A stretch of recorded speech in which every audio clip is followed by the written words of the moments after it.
Be among the first theatergoers to see the world premiere of Galilee 34 by Eleanor Burgess. The healer from Nazareth is dead, and his followers are determined to keep sharing his message. But what exactly is it? With wit and intelligence, Burgess takes audiences back to the start of a world-changing movement with a deeply personal play, informed by extensive research of Jewish and Christian theology and history. Don't miss Galilee 34, April 21st through May 12th at South Coast Repertory. Tickets on sale at scr.org. That's scr.org. Now enjoy the podcast.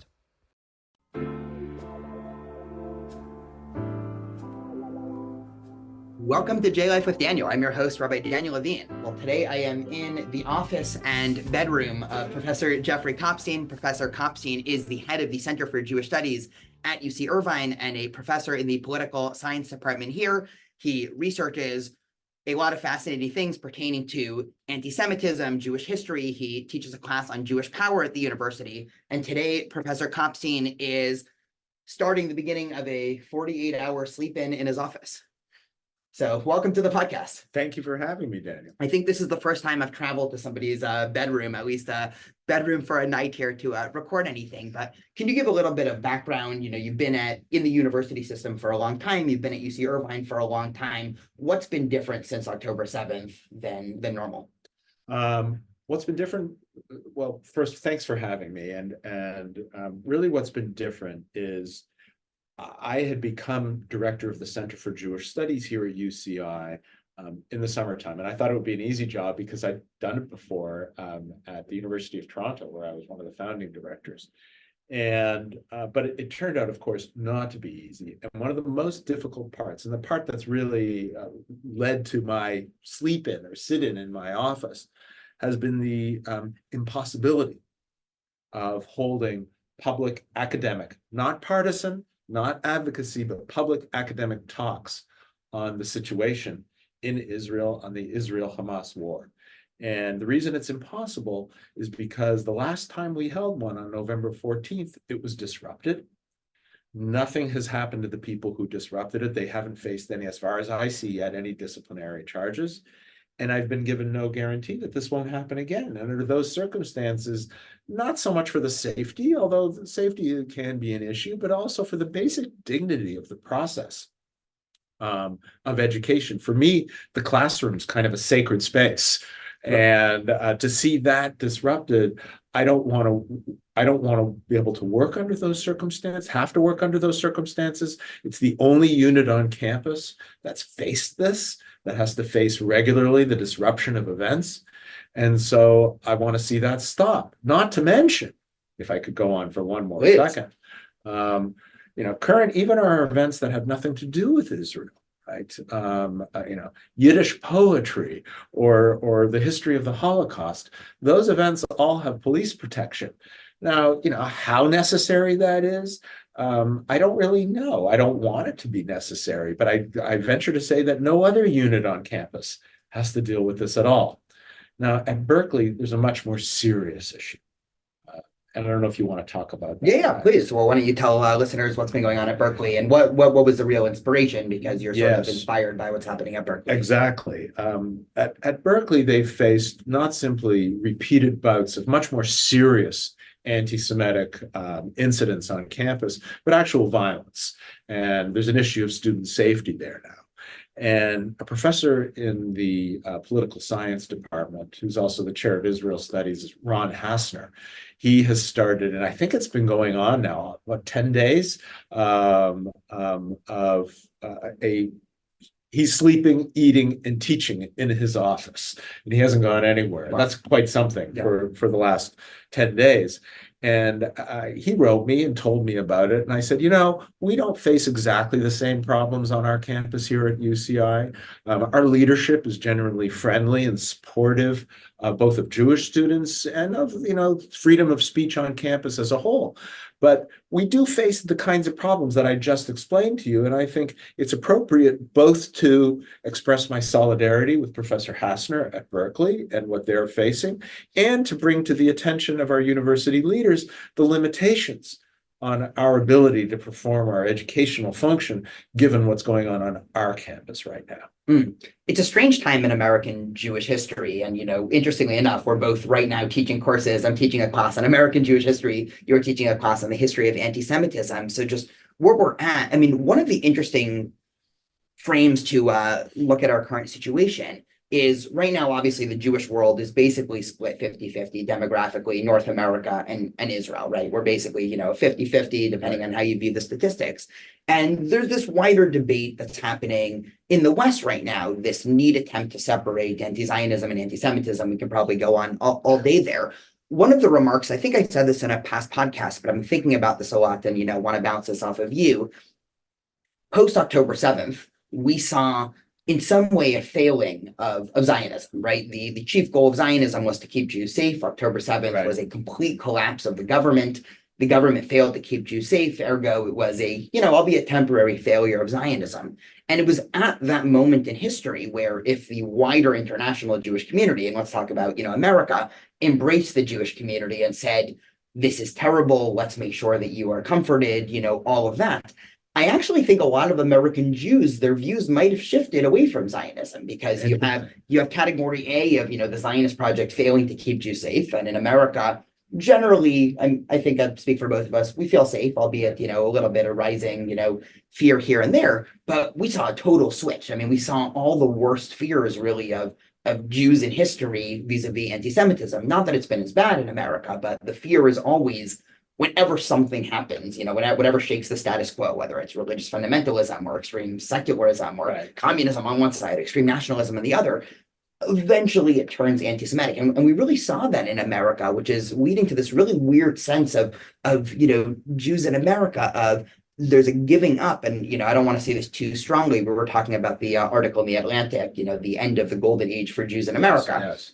Which, of course, also a fascinating time for us to be discussing this article. We're both teaching classes about this, where the two sort of quote unquote saving political identities of the Jewish world in the 20th century were Zionism and liberalism. And Jews really clung to those two. And now they're both under attack in a really strong way. So where do you situate us, less in your context as a, I guess, activist for this week, but in your scholarly anti-Semitic work, where do you situate this period in Jewish history?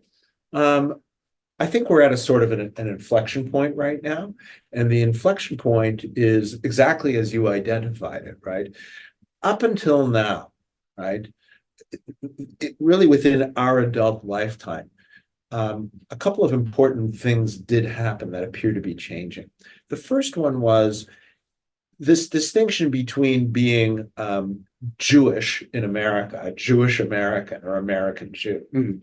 And having an affection for Israel, that the seeming contradiction between those two things sort of went away, right? It was okay because the multicultural model in the United States meant that becoming American or being American was not like a religion. It meant that you could have residual affections for your ethnic and cultural homeland, whether that was Israel or Italy or Germany or Japan or wherever. And what we've seen over the last sort of decade is a kind of a renationalization of identities all over the world, where people do worry about whether there is this question of dual loyalty. And that issue of dual loyalty, which is a long-standing trope, an anti-Semitic trope, it has come both from the left, from the right, where it had always been there, but also the left, that somehow the Jews aren't to be trusted on matters of whatever, because whether their opinions on domestic policy, taxes, and especially foreign policy, because they're Jewish. And that's come back since October 7th. So I do surveys of students on American campuses. And I have a new survey on the university using data from students at the University of California.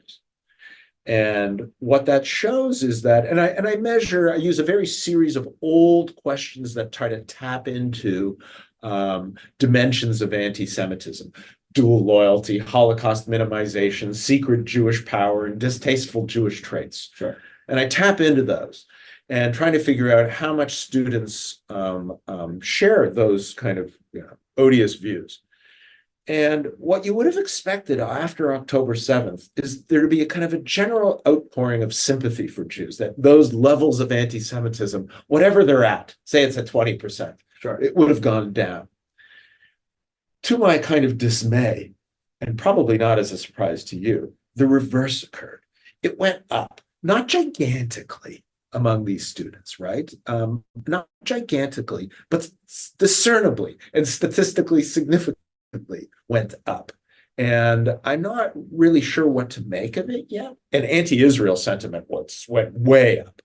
I'm not sure what to make of it yet. I'm still trying to figure it out, but I think you've put your finger on something, that we're at this inflection point where Jews are feeling somehow the license to be anti-Semitic, right? The license to express those views has come out, and Jew has been distributed and widely spread, and it's opened up the possibility for being that way. And this is what Jews, both on and off campuses, are feeling, and they're feeling them for a reason. It's, of course, you also said that we're not in the 1930s. There is not much public violence at all, widespread violence against Jews. The idea that it's unsafe to be Jewish, that's still pretty minimal. But we're all feeling like there's something there which hasn't been there before, right? And that's an uncomfortable feeling. And I'm there with you, right? Yeah. And I know our students are feeling it. I know that the broader public is feeling it. And so that's where we are. We're at this inflection point that Franklin Foer identified as a potential. I mean, he went a little bit farther in saying we are past the golden age, right? I'm not sure that's actually true. Maybe we can recapture what we had before. You know, which of us don't miss 10 years ago, right? And that's true. But I think you put your finger on a number of very important things. Yeah, it's interesting. And also just my experience growing up, I always like to highlight this for students. There is this idea that, 15, 20 years ago, there was no anti-Semitism. I mean, I grew up in an area in San Diego. Jews were actually, it was illegal for Jews to buy property until UCSD opened in the 1960s, right? They wanted Jonas Salk, right? He happened to be Jewish. So if you want him to head the department, you have to allow Jews to buy property around UCSD. So definitely grew up in sort of the old school WASPy anti-Semitism, but Jews, not that they were applauding that, but Jews were okay with the idea of anti-Semitism on the right. Okay is relative, but since the New Deal, Jews have voted Democrat about 5-1, right? So 80% of Jews vote Democrat. It's been relatively consistent for the last, 15 elections. Yeah. And so Jews always situated themselves, on the left, and even more so in progressive movements. And I think what's been so damaging, both I see on the academic level, talking to a lot of professors, and talking to a lot of students who would all identify as somewhere between liberal and progressive, is it's almost like they're getting stabbed in the back by the same communities that they tried so hard to build. So the idea of, say, DEI departments and affirmative action, Jews are pro these things, on a level that you compare it to any other ethnic group. Jews blow any other ethnic group out of the water. LGBTQ rights, rights for African Americans. And I think it's been an interesting shock, I think, people have been seeing the writing on the wall for, already 5, 10, 15 years. But I think that's also part of the shock, is that it's not necessarily that I feel something bad is going to physically happen to me, but the spaces that, Jewish values, I would argue, help cultivate, diversity, inclusion, even freedom of speech, right? If we disagree with each other, let's sit down for coffee and, yell at each other for an hour, as opposed to, me writing mean things about you behind your back, right? All of those values of liberalism that Jews helped create, now those same, vehicles and institutions are being turned against Jews. So it seems almost a lot more overwhelming in some sense. If it's just that I need to worry about, getting beaten up on the way to the car, okay, great, I'll take a couple self-defense classes, right? I don't want to minimize that, but there's ways of dealing with that. Now it seems like it's much more structural, right? And much more systemic. And I see a lot of Jewish students feeling so overwhelmed. They don't even know how to, what do we do if we are, a gay student or a trans Jewish student? We can't go to, any of the LGBTQ clubs on campus, let alone, nationally. And it seems like there's this interesting tension. I would love to get your thoughts on that specifically.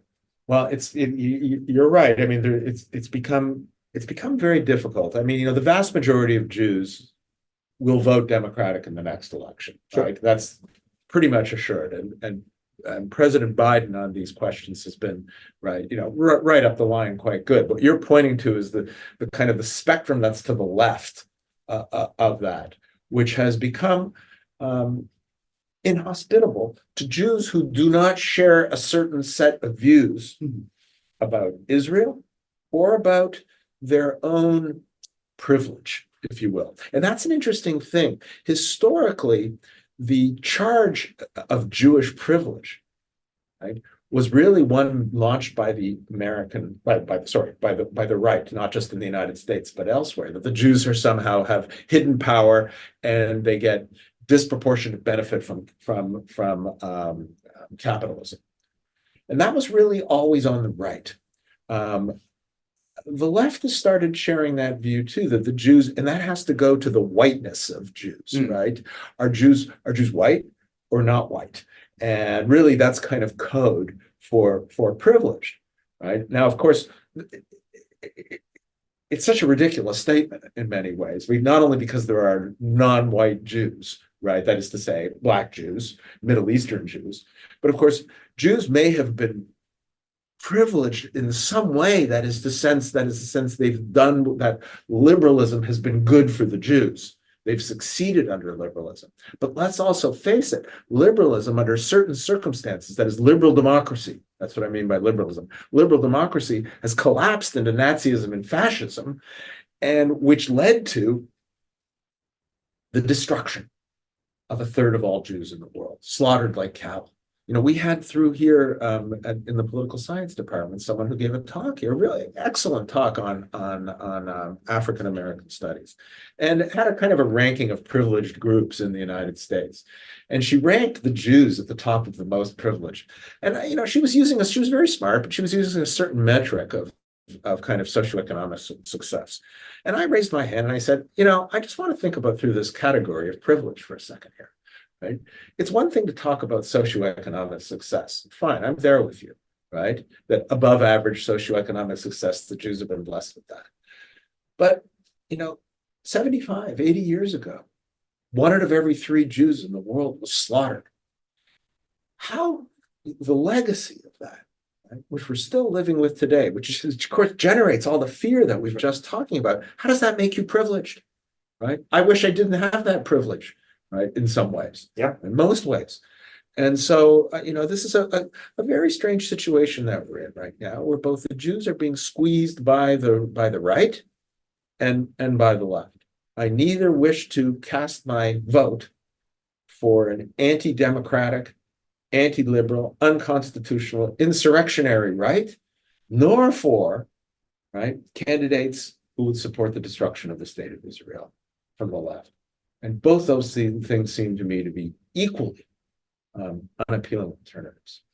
Sure. And as you said, it seems like we're getting more and more squeezed in sort of the middle ground. I mean, this is probably a bigger issue in politics in general, but right. Somehow the trick of Jewish history is it always comes back to bite the Jews. And so, you know, there's a lot more to say about why, in general, liberal democracy is collapsing either to the left or to the right. I'm sure social media doesn't help, in terms of all of that. But so it's not inherently anti-Semitic when you know the right and left, you know, sort of carve out more and more to this central liberalism. But eventually it does hurt the Jews because, as you said, liberalism has treated the Jews pretty well. And so then you get into this, you know, really tough paradox of Jews are like, you know, I forgot what the technical term is, those things that you see in psychology. You look at it one way, it's sort of a vase, and you look at it the other way, it's two goblets. Kind of a Rashomon effect. Yeah, there we go. Where, you know, if you look at it one way, Jews in America are, you know, one of the most privileged groups, you know, certainly by socioeconomic status or by income or anything like that.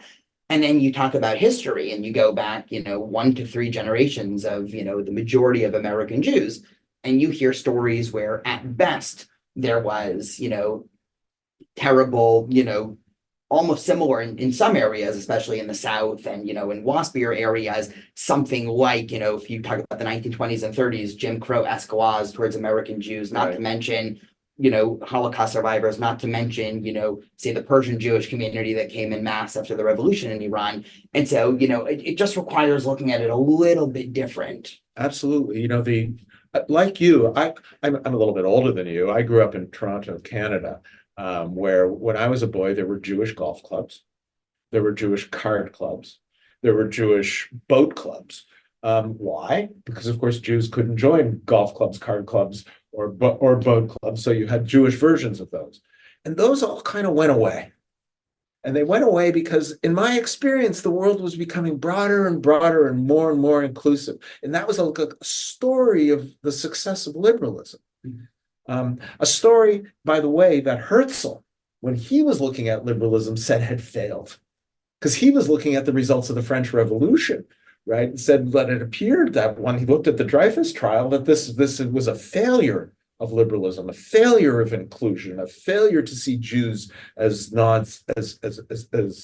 citizens as opposed to Jews. And so, of course, we then went to Zionism, right, which was the alternative, which was the national alternative to the liberal Jewish model. And it appeared that in our lifetimes, both of those options were available to us, and we didn't have to choose. We neither had to choose the national option, though we could like it and love it and give money to it and send our students and children there to learn about that Jewish option. And then we can have the Jewish option here. And the problem with October 7th, both in Israel and in the United States, is both of those options appear to be off the table. If Franklin Foer is right of the end of the golden age of liberalism for Jews in the United States, of course, October 7th appears to be the end of, as you put your finger on it, right? The end of, or a gigantic failure of the Zionist vision in the Middle East. Where does that leave Jews? Insecure in both areas. And of course, that creates a tremendous psychic strain for the Jewish community. And all of us are feeling that too, both within ourselves and in our relations to others. Yeah, so let's just talk a little bit about both of the two communities. I know it's never good to ask a political scientist for future predictions. You guys, are very good at the present and past. But let's start with Israel, because, as listeners might be aware, it's a very strange moment for Israel right now. I was just looking at a Times of Israel poll published earlier this week. There is record low faith in the government. Yes. Right. Even before October 7th. I mean, for listeners paying any attention, Israel was torn in half by the judicial reform protests. Right. Bibi's under investigation for a whole, litany of, bribery and corruption. And, the government now is made up of, the most unseemly group of characters. You have, the ultra-Orthodox, fundamentalists. You have the, far right religious Zionists that seem to not care about democracy, and Bibi, who is sort of a finger to the wind, whoever will side. So that's the coalition there, representing, again, an illiberal, right, call it illiberal democracy or whatever we want to call it. Yes. Israelis right now are feeling compelled. There is a rally around the flag, yes, aspect also in the American Jewish community. And so Israel very much right now is also at a crossroads where, one of the things that'll be interesting over the next, 6 months of just the election, you have the Biden administration not really understanding how to play its cards, right? It seems, yes, Biden is sort of a little bit hiding behind Chuck Schumer. For listeners who hadn't listened to Chuck Schumer's 35-minute speech, it was a great speech. I, yes, spent the morning on a phone with a friend of mine who's a little bit more right-wing, and we were debating it. of course. But it was a great speech, Right. Even if we don't like, a little bit of the ways that he phrased things at the end. But there's a lot of tension right now in terms of how to deal with Israel and in terms of internally in Israel. And everybody keeps on saying to a lot of the big questions, just wait till the day after, right? The number of times I've read that in op-eds. I visited Israel over winter break. Everybody said, whenever I would raise my hand and, we talked to activists and academics and people who were affected by October 7th, and me being the inquisitive American, Right. Jew, obviously, we're there to comfort, but also it was an educational trip. So I would raise my hand and say, well, how is this going to affect? And they said, that's a day after question, Right. which, so what is going to happen? I mean, what are those questions day after? And, assuming the war ends, let's say in the next, couple of days, weeks, months, whenever it ends, what are those big questions for the future of Israel that are on your mind? Well, I think your analysis was summed up anything better than I could put it. But I think that my understanding from the latest polling that I've seen is that Bibi and his government, the Prime Minister Netanyahu and his government, are at record lows in the polls. And if an election would stand tomorrow, they get wiped out in an election.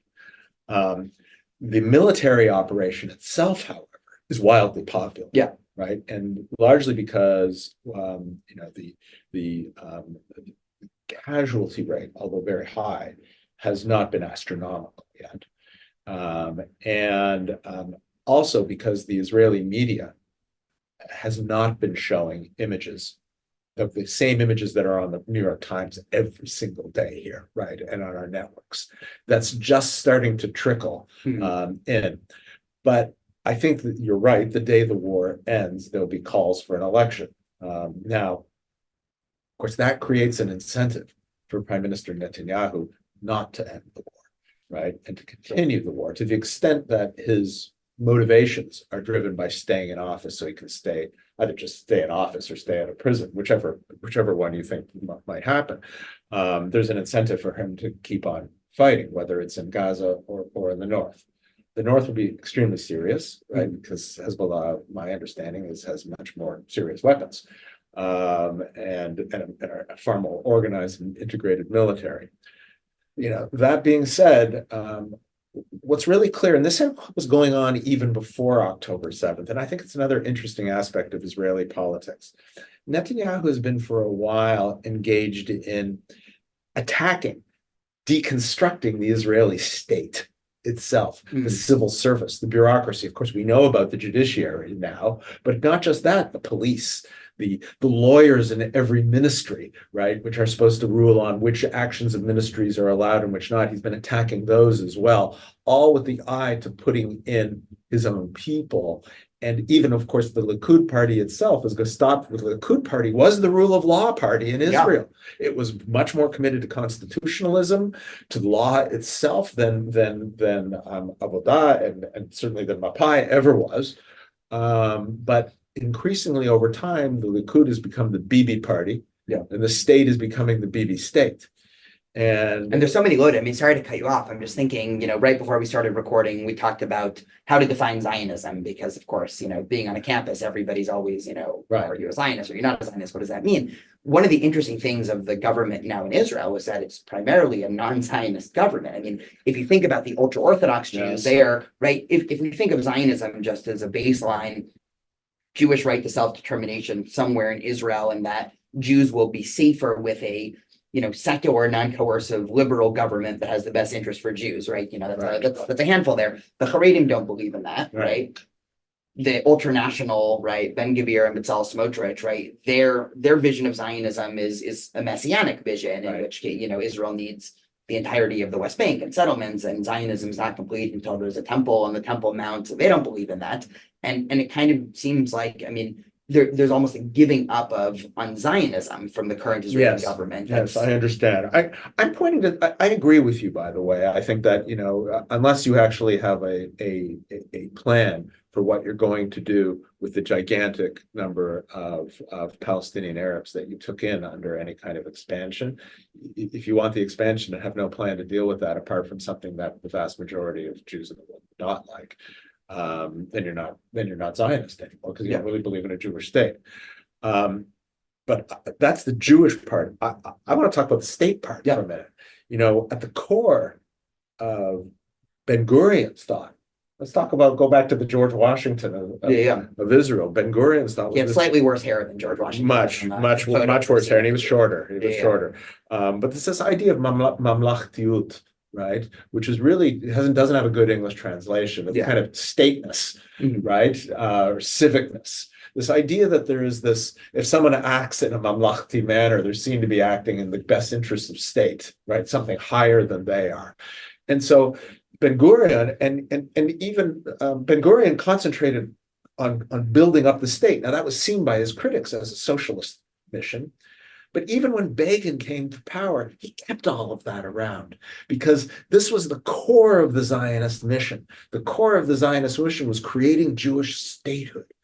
And what worries me about Netanyahu, and I think what worries many Israelis now, is he's deconstructing that. And interestingly, in the opposition now, there's not simply opposition to the right-wing policies, because I think a lot of people in the opposition are not much more left-wing on security issues. But there's also a new urge to kind of join the civil service, to be part of the state mission. It's not simply startup nation and private enterprise anymore. There's an understanding, without having this state, on October 7th, the state was a no-show. It was nowhere. It all had to be done with civic organizations. People were rushing to the front. They were taking the people who were out there protesting, who were being criticized by the right as being anti-Zionist. They were the first ones at the front. They were the first ones to be supplying with food and clothing and weapons and soldiers, right? And that is a recognition that this was not simply a failure of security policy. It was the product of years of deconstructing the Israeli state, just as we faced in the United States under COVID, when I was saying, where's my state? I want my state, right? There was no state. There was just a guy up there telling us to drink bleach, right? And that's the situation. Netanyahu, the government, the ministries were mostly, for the first weeks after October 7th, they were no-shows because they had spent too long deconstructing it and kind of using it for their own private feather bedding, if you will. Yeah. So flipping to, across the ocean to America, I think that was a great analysis of, that definitely combined a lot of, various analyses that I've read. I think you said that really eloquently, the sort of breakdown and deconstruction of the I state. have a book coming out on the subject. That's why I put it all together. Perfect. Well, this is why I knew you can buy it on Amazon. No, there we go. Yeah, and we'll definitely plug your book. Maybe we'll do a follow-up podcast when the book comes out, talking about the thesis there. I'm excited to read it.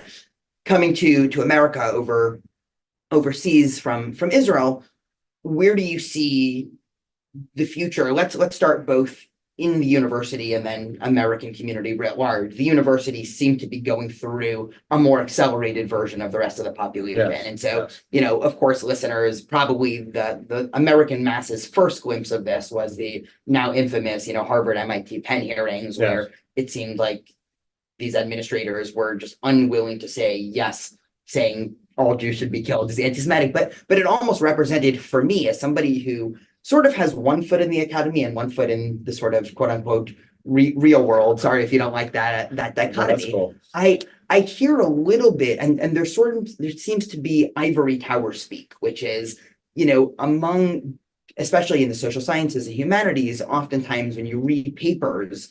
And this was one of my problems when I was in graduate school, because it was hard to square a lot of the academic analyses that I was reading with what I sort of saw and felt out on the streets. I felt the tension there. But there seems to be a jargon and way of understanding the world and frameworks. And we're seeing this now when talking about Zionism through the lens of, colonialism and anti-colonialism, that just, it doesn't really match one reality to how most people see the world. And I think this is all happening on campus, and this doesn't just relate to Jews. I was looking at polling right before because I knew that I wanted to ask you about this. So obviously, conservatives in America, the 45% of people that, will probably vote for Trump in the next election, if you ask them, their faith in the university, in the humanities is probably, 0 to 20%, I had to guess. Among Democrats now, there's record low faith in academic institutions. Now about half of Democrats don't trust. So that means when, and one of the interesting backgrounds here is, I think last week or this week, the Regents is actually voting on what they call J3, whether or not academic institutions can make statements about anything. But now if an academic department were to say something, if the, Center for Jewish Studies, comes out with a statement, we're almost starting off with 70% of the country thinking, well, this is a university, what do they know anyway, right? That's terrible for the future of America, right? These should be the people that, and I've told you my gripe about this before. There are scholars that have spent 10, 20, 30, 40 years studying the nuances of the Israeli-Palestinian conflict.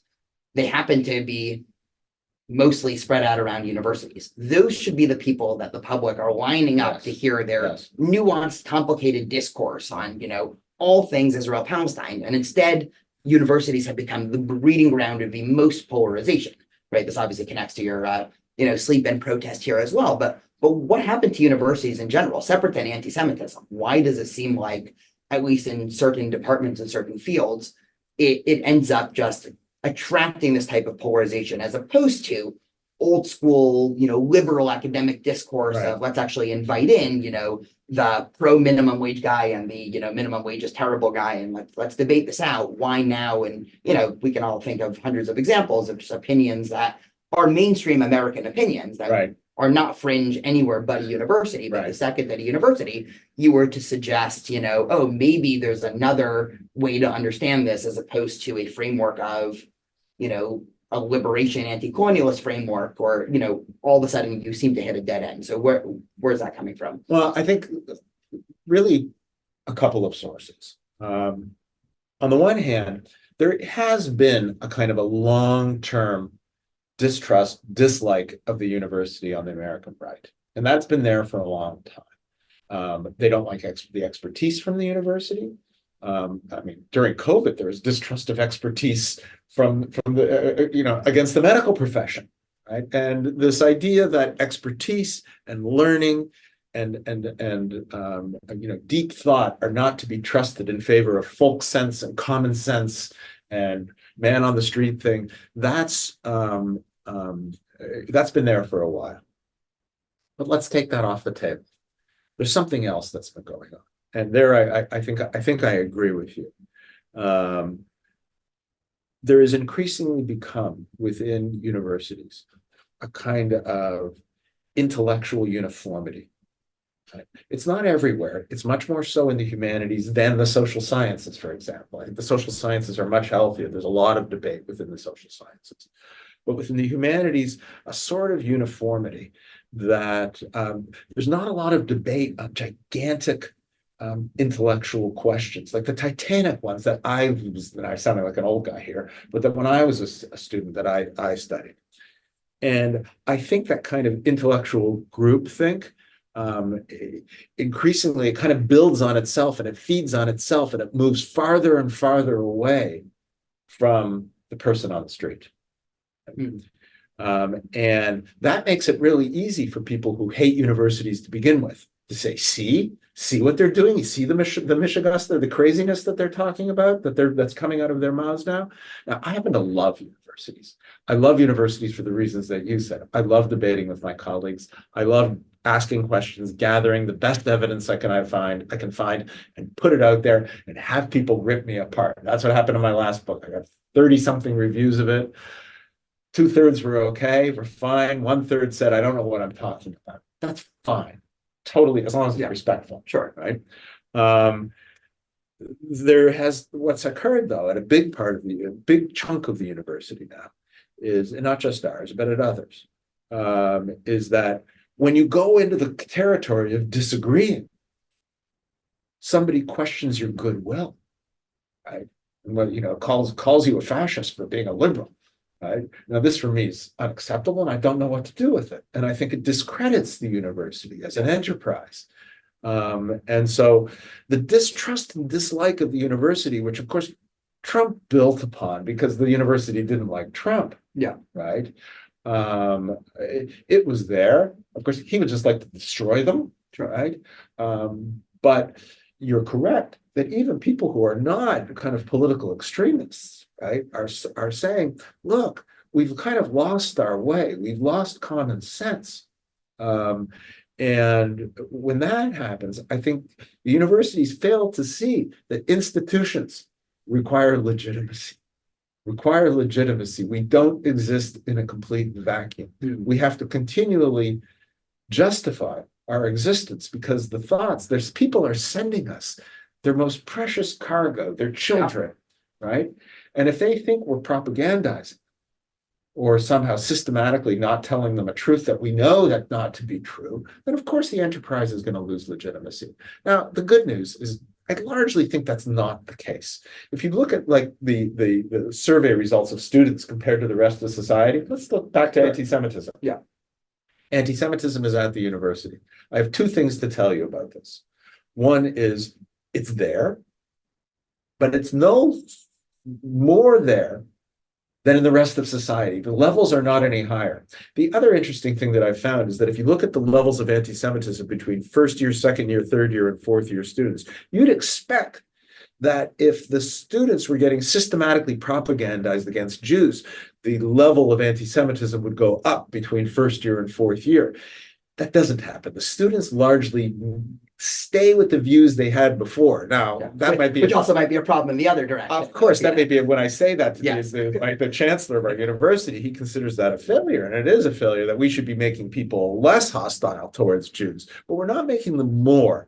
And what that sort of tells us is either that students have very sensitive BS detectors, which they do.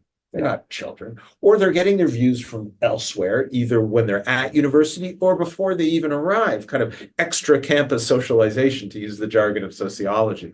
And both of those things are probably true. But, I think you're correct. The university does need to acknowledge to themselves and to others that tenure, for example, that's an institution. Institutions have to be re-legitimated over time. There's a reason why we have tenure, and that's to give us intellectual freedom, so that when I sleep in my office here overnight, or I say to you something now that's unpopular vis-a-vis your audience, that I don't lose my job. Right? I don't lose my job. But if what academic freedom is, there's a difference between academic freedom and freedom of speech. Freedom of speech means I can go into the street and say the moon is made of green cheese. I have the right to do that. But academic freedom, that does not entail me being permitted to come into a classroom in astronomy and say the moon is made of green cheese. I don't get to do that. I have to speak within the standards of the profession itself, as judged by my colleagues. But if the standards themselves are no longer judged to be reasonable, sensible, and adequate, then we're in big, big trouble. And there I agree with you. Yeah, and it's certainly a problem that of course needs to be fixed for the good of the university. I, like you, love the, I love universities. I've lived at a university for 15 years, Yes. Not quite literally slept, in one, but between undergrad and grad school and now working for Hillel and teaching at UCI, I there's nothing I love more than the discourse around a university, which is why it's so sad to see the losing respect for especially the non-STEM parts. I mean, I think I mentioned this to Jeffrey Bludinger when in our podcast, but the number of times I hear from parents, all the time, prospective high schoolers and parents will call me, and in general, the second I'm at any Jewish function and somebody finds out that I work with college students, I'm sure it's the same with you, they have their whole list of questions for me about how do you survive, do you wear a kippah, is it safe? But the number of parents that will say something like, but my kid should only study STEM at a university, right? That's the, as if that's the only, and there might be some economic consideration, yes. There's changing anyway with, talking to a bunch of students here, it hasn't been so easy for STEM people to get jobs either. That industry is changing as well. But I think it points to much more of what we're talking about I now. agree. The delegitimization. And the problem is, and here's sort of the, just to give voice to the strongest possible counter argument against the humanities, so you can then defend it. If I take a class on kinematics, right, an intro physics class, it doesn't make a difference if my professor is a Republican, Democrat, fundamentalist Jew, atheist, Buddhist, whatever. I'm going to learn largely the same, equations. If somebody takes a intro to Zionism class, you could envision 20 different ways that class is taught with just completely different ideologies baked into it. Some being too pro-Zionist, some being too anti-Zionist, some understanding it through a Marxist lens, some understanding it through a colonialist lens, some understanding it from a Jewish textual perspective, right? And there lies the problem, I think. I suppose. In part, I mean, my ideal when I teach is my students shouldn't be able to know what my politics are. And if they really pry, I usually well, I'll break down and say my politics are extremely boring, right? Extremely boring. I'm for peace and prosperity, right? But you are unique, right? I just want to. I don't know. Highlight that, or maybe not unique, but especially with the proliferation of social media and everybody expected to be, public with their opinions, and there is pressure on people that are either academics or, even Hillel. I mean, we feel it also, something happens in the world, George Floyd protests. Why is Hillel not yet posted, hashtag Black Lives Matter? And so, okay, maybe we post, maybe we don't during the Me Too movement, all of those questions at large. There is a growth of, and we've discussed this too, and this is also part of the problem of academics and more so graduate students also who are using their power quite literally as being handlers of the institution or of leading classes to actually say when I teach Zionism as a part of my Jewish text class, we read Herzl, we read Achad Ha'am, we read a religious Zionist account, and we read a Jewish critique of Zionist account Indeed. from the early 1900s. And, the Jewish students the students in general can look at the Jewish community there, and they can understand this was a debate, and there was a debate about what Zionism is, and some people thought it was a bad idea.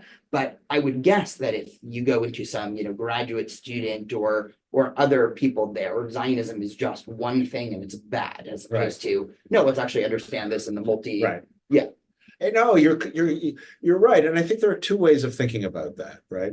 One is intellectual diversity within the same course, right? That is to say, as you just outlined it, let's take all the different takes on this. I'm not going to tell you what my view is, but let's read all of these different takes. The second view is you're going to take multiple courses. Maybe each of the professors have a different take on it, and that would be okay too. I think within reason. I think professors who use their classrooms as a kind of a pulpit for ideologizing the students or for politicizing the classroom, much less discriminating against students in the classroom, that's malpractice. Yeah, no, I That's totally clear agree. And malpractice. my favorite thing, and you'll appreciate this because my identity anyway is weird because I'm both a rabbi and also I teach. Right. After there's a couple weeks in the Jewish text class. The next quarter, I'll be teaching a medieval Jewish thought class where we go through, a lot of the heavy hitters of Jewish thought. So, Right. Everything from Hagigon and Maimonides to, Kabbalistic text, Hasidic text, secular, we read some Spinoza. And always, around week 7 or 8, I'll get students showing up to office hours and they say, wait a minute. What do you believe? It's so unclear because when you talk, during the week of Maimonides, we were sure you're Maimonidean and a hyper-rationalist. And then when we talk about the Zohar, you seem like you're, a Kabbalist. And then we talk about Spinoza and it seems like you might not believe in God. And then we talked about, they're like, what do you make? And I love that. And, I do the same thing when I teach Marx. So, yeah. When I teach Marx, when I teach Marx, I feel an obligation to try to teach any theorist at their very best. And the students all think I'm a Marxist by the end of that because I've tried to do it justice. Yeah. And then of course I start to pull at the threads. I say, well, you might want to think about this aspect of what he was saying. Is the labor theory of value actually correct, right? And what does it actually mean that there's an end of history? I mean, so when does this actually end? Are we on the off ramp or on the on ramp? And I raise these questions, and then slowly they start to see the value in this deep thought. And that's really the best argument in favor of the humanities. The best argument in favor of the humanities is that you'll never have a time in your life again when you can encounter these great texts. Any undergraduate who has not read Plato's Republic does not have the right to consider him or herself an educated person. There, I said it. And I firmly believe that. This is the time to do this. Right? Yes, you can go off and study business administration and accounting. And I often think like, okay, what is this field? Buy low, sell high, right? Fine. Right?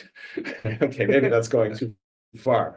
But I also think while you're doing that, you need to read the great books. They're hard to do. It's not a tweet. You should learn a foreign language while you're here, while you're young, while your mind is still capable of assimilating that. And it should be as hard a language as possible.